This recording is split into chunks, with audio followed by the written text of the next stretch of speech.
अलवर सहित पूरे प्रदेश में कोरोना की दूसरी लहर के बाद अब तीसरी लहर की चिंता सताने लगी है। सरकार और प्रशासन का पूरा फोकस तीसरी लहर पर है, क्योंकि तीसरी लहर में सबसे ज्यादा बच्चों को नुकसान पहुंचने की संभावना है। बच्चों को अभी तक पूरे देश में वैक्सीन नहीं लगी है। ऐसे में प्रशासन की परेशानी कई गुना बढ़ गई है। साथ ही साथ अभिभावकों का डर भी काफी हद तक बढ़ गया है। जैसा आप सबको पता है और सरकार भी आप सबको चेता रही कि कोरोना की तीसरी लहर भी आ सकती है। उसमें ये संभावना जताई जा रही है कि ये बच्चों में ज़्यादा हानिकारक या ज़्यादा खतरनाक हो सकती है। इसलिए सावधानी के लिए बच्चों की ज़्यादा सार संभाल की ज़रूरत है।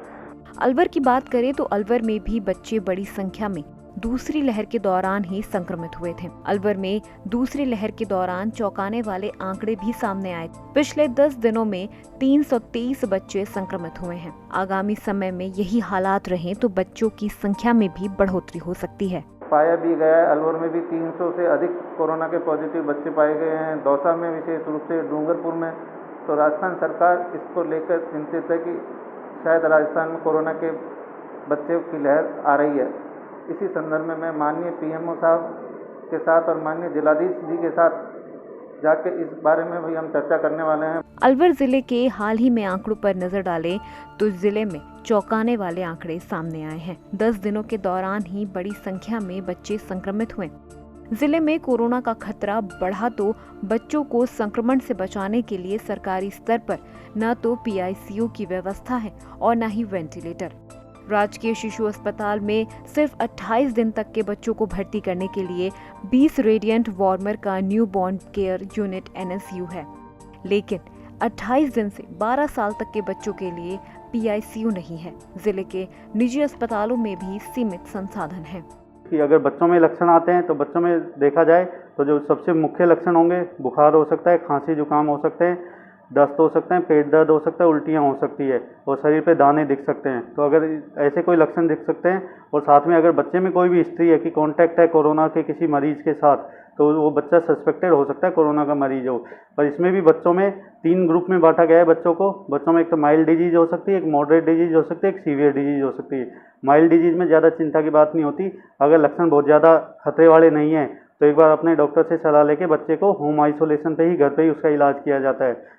घर पे इलाज के लिए बच्चे को बुखार के लिए पैरासीटामोल देनी होती है। बाकी सिम्टोमेटिक ट्रीटमेंट के लिए खांसी की दवाई, खांसी हो तो बच्चे को खांसी की दवाई देनी होती है। बाकी फ्लूइड्स वगैरह, लिक्विड इंटेक अच्छा रखना होता है बच्चे का। जिले की कुल करीब 42 लाख की आबादी में से 18 साल तक के बच्चों और युवाओं की संख्या करीब 16 लाख है।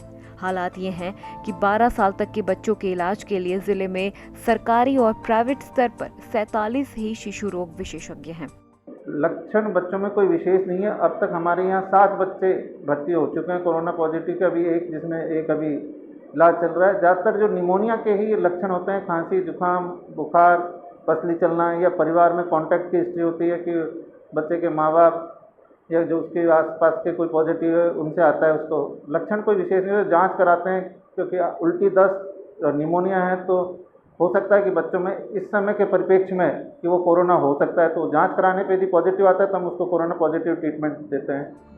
तीसरी लहर की आशंका को लेकर निदेशालय ने सरकारी व्यवस्थाओं की रिपोर्ट मांगी है, लेकिन जिले के हालातों से साफ है कि अगर अलवर में तीसरी लहर का प्रभाव रहा तो लोग परेशान हो सकते हैं, क्योंकि दूसरी लहर के दौरान स्वास्थ्य विभाग और प्रशासन के कामों की पोल खुलती नजर आई है। क्योंकि ये तीसरी लहर बच्चों पर भारी न पड़े, इसके लिए अभिभावक और प्रशासन को खास इंतजाम करने की जरूरत है, जिससे बच्चों को किसी भी बड़ी मुसीबत से बचाया जा सकता है। ईटीवी भारत के लिए अलवर से हिमांशु शर्मा की रिपोर्ट।